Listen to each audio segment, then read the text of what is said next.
plaisir d'accueillir aujourd'hui Francine Lepéchon-Joubert. Bonjour Francine. Bonjour. Et Pascale Farret-Darin. Bonjour. Toutes les deux Bonjour. Avocates au cabinet De Gaulle, Florence et Associés. Alors Francine, pour commencer, je voudrais rappeler que visiblement la loi dit en principe qu'une invention appartient à son inventeur, mais lorsque cet inventeur est un salarié, visiblement la loi dit que c'est l'employeur qui est propriétaire de cette invention. Tout à fait. Une invention réalisée dans le cadre de travaux de recherche et de développement ou de mise au point d'un produit à la demande d'un employeur appartient à cet employeur. Ce qui importe, plus qu'une clause dans le contrat de travail, c'est des instructions claires, c'est une définition de poste claire. Et si on ne le prévoit pas, c'est pas grave? C'est pas grave, ça a le mérite de la clarté et ça permet aux salariés de bien comprendre. La seule contrainte en mettant ce type de clause dans le contrat de travail, c'est qu'il ne faut pas réduire les droits du salarié à cette occasion. Et est-ce qu'il faut prévoir une rémunération supplémentaire pour le salarié dans le cas où il a fait une invention? Alors, le droit à rémunération supplémentaire, c'est la règle. Donc, qu'il se soit précisé dans le contrat de travail ou pas, oui, elle est de droit. L'employeur, le principal risque, c'est qu'à un moment donné, le salarié le réclame et qu'il le réclame à un moment qui est inopportun, lorsqu'il cherche à le vendre, lorsqu'il veut faire un partenariat avec quelqu'un. C'est dans ces hypothèses-là où souvent c'est au moment du licenciement du salarié que la question est soulevée. Comment est-ce qu'il fixe cette prime? Est-ce qu'elle a été déterminée par la loi ou pas? Alors la loi ne fixe aucune règle sur le montant de cette prime. Elle peut être forfaitaire ou proportionnelle, notamment proportionnelle au succès qu'a cette invention. L'employeur peut aussi prévoir, et c'est une pratique courante, des tranches selon le sort de cette invention.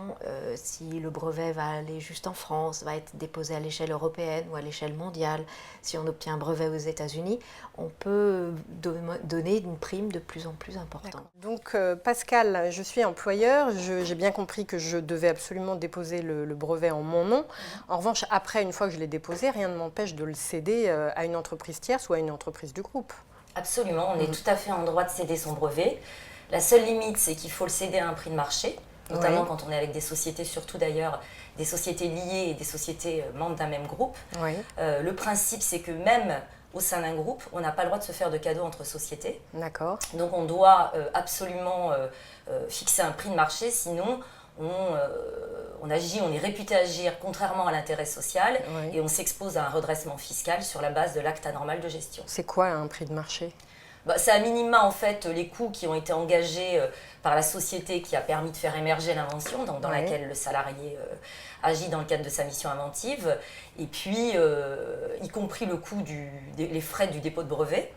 Et puis après on peut prévoir une marge ou pas. Dans les groupes, par tolérance, on permet de refacturer à l'euro. D'accord. Il y a des conséquences fiscales, j'imagine, puisque c'est une cession. Alors si on cède, bien évidemment, on peut dégager une plus-value, un produit de cession. Historiquement, avant la loi de finances pour 2019, les brevets étaient les seuls d'ailleurs à bénéficier d'un taux réduit sur le produit de cession de 15%. Ce taux, par la loi de finances pour 2019, a été porté, réduit à 10%, ce qui en apparence paraît tout à fait favorable. En réalité, ça ne l'est pas parce que ce taux va se dégrader en fonction de plusieurs critères. En fait, il faut déjà se poser la question de savoir si les dépenses de recherche et de développement qui ont permis donc, de créer le brevet ont été engagées sur le territoire national ou ailleurs. Et si c'est ailleurs, est-ce que les dépenses ont été engagées par des entreprises liées ou par des entreprises tierces? Et en fonction de ça, le taux s'aggravera, donc on ne sera pas taxé à 10, on sera taxé à 12, 14. Il y a un calcul très savant que la loi de finances pour 2019 a prévu, c'est ce qu'on appelle l'approche Nexus. D'accord. Et alors, la cession, ça va se passer comment? Est-ce qu'il y a plusieurs façons de céder? Est-ce qu'il y en a qu'une? Non, il y a plusieurs façons de céder un brevet. On peut le céder soit de façon isolée, c'est un transfert d'actifs isolé, donc c'est une cession sèche. Alors, ce que vous appelez cession sèche, c'est quoi? Alors c'est le brevet tout seul. Et le brevet, alors il n'a pas été exploité, donc c'est ça? Alors soit il n'a pas encore été exploité, soit il l'est déjà, mais on le transfère seul. Les conséquences fiscales ne seront pas les mêmes. Si c'est une cession d'un brevet qui n'a pas encore été exploité, ce sera une cession qui entraînera un droit fixe de 125 €. S'il a commencé à être exploité, ce sera assujetti à TVA au taux de droit commun de 20%. D'accord. Et l'autre façon de céder, alors à part la cession, on cède une universalité, c'est-à-dire le brevet avec, par exemple, dans le cadre d'un fonds de commerce, avec une clientèle et tous les critères qui qualifient le fonds de commerce. Et là, puisque la TVA chasse les droits d'enregistrement et inversement, on sera assujetti au droit d'enregistrement, donc selon un barème progressif. De 0 à 23 000 €, on n'a pas d'imposition. Entre 23 000 et 200 000, on a un droit de 3%, et au-delà, c'est 5%. D'accord. Alors, quand on veut exploiter un brevet, on doit le déposer dans chaque pays où on veut l'exploiter. Donc, si on veut l'exploiter qu'en France, on le dépose en France. Si on veut l'exploiter de façon plus large, on peut le développer, on peut le déposer sur toute l'Europe ou alors dans le monde entier. En France, visiblement, j'ai cru comprendre que le dépôt d'un brevet, il fallait compter environ 5 000 à 7 000 €. Si on veut déposer un brevet pour le monde entier, il faut compter combien? Alors, le coût d'un brevet s'étale dans le temps, puisqu'un brevet va durer 20 ans et que, en fait, chaque année, il y a des dépenses.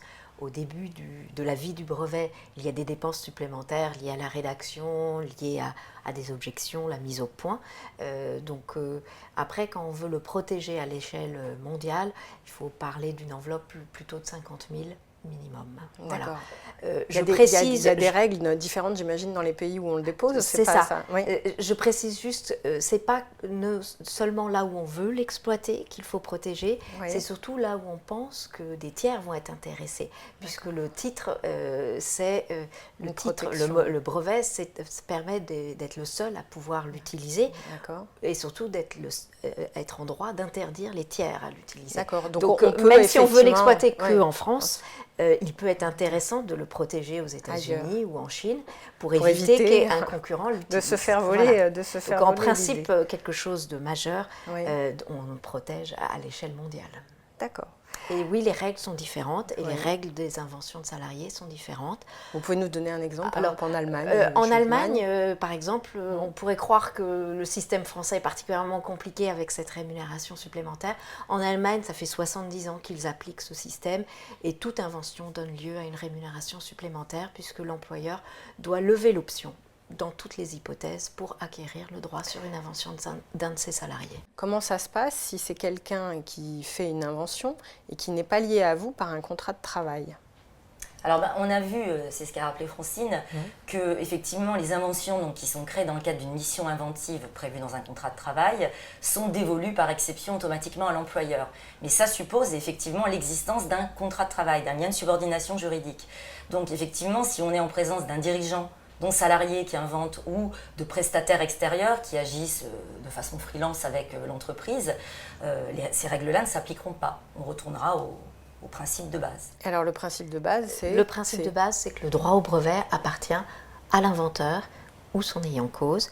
Oui, alors ça doit être... Si c'est un contrat de prestation de service, ça appartient au prestataire.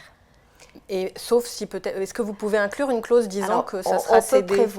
On peut prévoir la clause de cession, sauf que si jamais le prestataire lui-même fait travailler ses salariés, c'est le prestataire qui doit d'abord déposer avant de pouvoir céder le brevet. Voilà. Merci à toutes les deux pour ces précisions. Beaucoup. Sachez qu'une documentation complète est disponible à l'adresse suivante, contact@dgfla.com.